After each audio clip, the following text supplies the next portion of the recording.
Palasyo, binara ang paratang na zero budget ang Davao City sa nakalipas na 4 na taon. Detalye ng balitang yan mula kay Rajaman Chanel Salazar. RNN Live Report! Pinabulaanan ng Malacanang ang pahayag ni Davao City Representative Pulong Duterte na umano'y zero budget ang Davao City sa nakalipas na 4 na taon ng Marcos administration. Ayon kay Palace Press Officer Claire Castro, record mismo ng Department of Budget and Management ang nagpapatunay na mahigit 7.8 billion pesos na pondo ang inilaan ng national government para sa Davao City mula 2023 hanggang 2026. Kabilang dito ang national tax allotment, special shares, fire code fees at pondo para sa mga kalsada, health at education facilities, flood control at iba't ibang infrastructure projects. May dagdag ding mahigit 146 million pesos na ayuda mula sa Local Government Support Fund o LGSF. Kami lang po siya nagkaroon ng 51 billion pesos na inilaan para sa Davao City, para sa flood control projects. Pero ba't nga ba bumabaha pa rin sa Davao City? Pero kasinungalingan po ang sinasabing zero budget ang Davao City for the past 4 years. Hindi po totoo na walang budget or zero budget ang Davao City.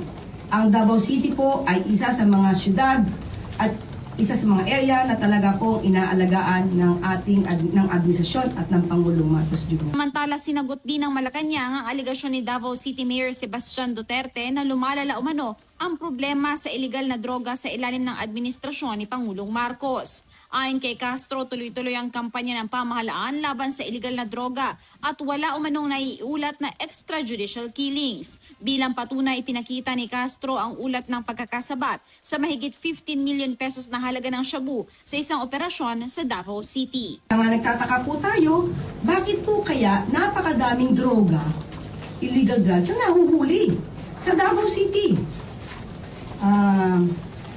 Ito po, katulad po nito.